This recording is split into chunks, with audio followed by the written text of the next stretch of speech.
जय श्री राम। राधे राधे, नमस्कार। मैं नीतीश कुमार। हम आज बात करते हैं पेशेगत पहचान और उसका अधिवास क्षेत्र। सामान्यतः आप कहीं यात्रा करते हैं तो आप भिन्न भिन्न प्रकार के पेशेगत पहचान समूह के लोग और उसका अधिवास क्षेत्र को आप देखते हैं, समझते हैं। आप यह देखते होंगे कि भिन्न भिन्न पेशेगत पहचान वाले लोग भिन्न भिन्न क्षेत्र विशेष में अधिवासित हैं। जैसे आप उदाहरण देखिए कि पर्वतों और पहाड़ों के जो तलछटी में बसने वाले लोग हैं, वो उनका पेशेगत पहचान क्या होगा, और जो मैदानी क्षेत्र में बस रहे हैं उनके पेशेगत पहचान क्या होगा। तो आप बिहार में ही हम यदि देखते हैं तो हम देख पाते हैं कि जो पर्वतों, पहाड़ों, पठारों के क्षेत्रों में जो अधिवासित लोग हैं वो अमूमन पशुपालक, चरवाहा प्रवृत्ति के लोग निवासित होते हैं।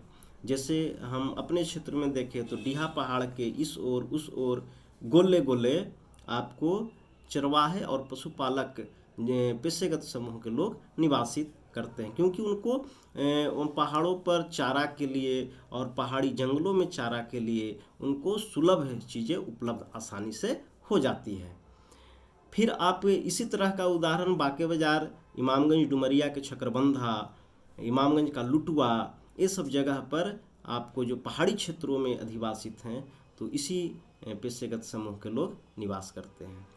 फिर आप यह देखेंगे कि जो रैयत जमींदार तरह के जो लोग हैं, जिनका खेत का रकबा काफ़ी, ज़मीन का रकबा काफ़ी बड़ा हो, 500, 1000, 200, 2000 एकड़ का हो, 3000 एकड़ का हो, तो वो उस गांव का जो लोग होंगे वो मुख्य बाजार से काफ़ी दूर होंगे। अब तो वहाँ तक रोड बन गया है, पहले सड़क भी नहीं थी। लोग को पैदल, साइकिल से जाना, मोटरसाइकिल से जाना, गाड़ी से जाना सोचना पड़ता था।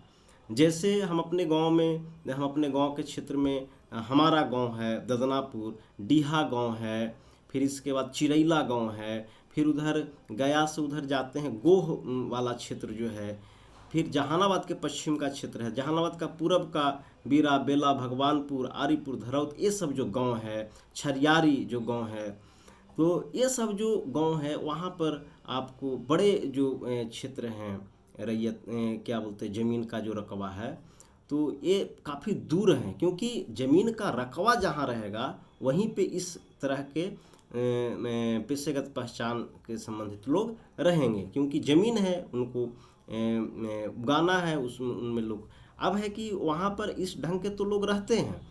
हम लोग के गांव तरफ सरेवा गांव है, तो ये सब बहुत बड़े रकबे वाले जो जमींदार तबके के जो पेशेगत समूह के लोग हैं वो निवासित करते हैं।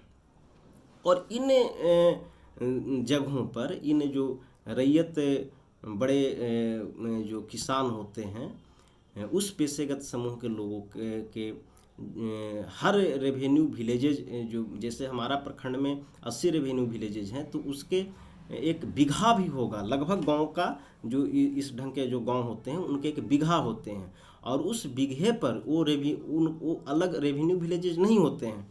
उन बीघे पर वैसे लोग रहते हैं जो उनके खेतों में काम करने वाले श्रमिक मजदूर वर्ग के या पेशेगत समूह के लोग निवास करते हैं, और क्योंकि उनको खेत में काम करने के लिए मजदूर की आवश्यकता होती है, तो इस ढंग के लोग भी निवास करते हैं। अमूमन ऐसे जो गांव होंगे, यदि वो बीघा में नहीं भी रह रहे हों, तो इस प्रकार के गांव के जो उत्तर का दिशा होगा तो वहाँ पर समृद्ध लोग निवासित होते हैं, और गांव का दक्षिणी छोर जो होगा वो आपको निम्न वर्ग के या मजदूर वर्ग के लोग वहाँ अधिवासित होते हैं। ये सेटलमेंट का इस तरह का आप हर गांव में देखेंगे। अब है कि गांव ग्लोबलाइजेशन नहीं होता है, गांव परंपरागत है, वो शुरू से चला रहा है, ट्रेडिशन के हिसाब से, नेचर के हिसाब से वो गांव का डेवलपमेंट हुआ है। तो वो हम ग्लोबलाइजेशन का आज का भी बात करेंगे तो आज भी लगभग गांव आपको इसी प्रकार से मिलेंगे। फिर है कि आपको बाजार में कौन लोग बसेंगे। बाजार में रैयत बड़े लोग नहीं बस सकते हैं, क्योंकि बाजार में बसेंगे तो वहाँ उनकी खेती कौन करवाएगा।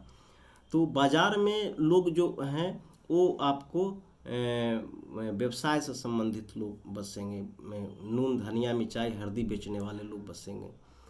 अब गंगा वाले क्षेत्र में जाएंगे तो गंगा के किनारे वाले लोग, मछली से जो व्यवसाय करने वाले, पकड़ने वाले, बेचने वाले लोग हैं, तो वो पेशेगत पहचान के लोग यहाँ पर अधिवासित होते हैं। गया में मछली बेचने वाले, पकड़ने वाले लोग क्यों बसेंगे? फाल्गु में मछली पकड़ेंगे सूखे नदी में, तो यहाँ पर इस प्रकार के पेशेगत समूह के लोग अधिवासित अमूमन नहीं मिलेंगे। तो इस प्रकार से अधिवास का जो पैटर्न है वो नेचर से, प्रकृति से ओतप्रोत होकर के और ये ग्रामीण बस्तियाँ बसी हैं, और आप हर जगह ये चीज़ें आपको देखने के लिए मिलेगा। फिर हम बात करते हैं कि ये पेशेगत पहचान नगरों में क्या होता है, नगर की क्या अवधारणा है। तो नगर का पैटर्न अलग है, और आप तो पेशेगत पहचान और जो अधिवास है उसमें बहुत ऐसे गांव मिलेंगे जो उस पेशेगत पहचान के समूह के नाम से है। जैसे हमारे यहाँ गोईठा गांव है ना, फिर है कोयरी बिघा, 4-5 गो गांव का नाम कोयरी बिघा है, मलाही पकड़ी है, बढ़ाई बिघा है। तो इस ढंग से अब जो किसान, मध्यम कृषक आए किसान जो होंगे, वो नहर के किनारे, आपको पैन के किनारे, है ना, नदी के मोड़ के किनारे, ये सब जगह पर वो बसते हैं, मैदानी भाग में बसते हैं। तो इस प्रकार से अधिवास और उसका बसाव क्षेत्र, उसके प्रकृति, उसके नेचर और वहाँ के सुविधाओं से आपका जहाँ पर उसकी बेहतर सुविधा मिलती है, उस प्रकार से अधिवास होता है। धन्यवाद।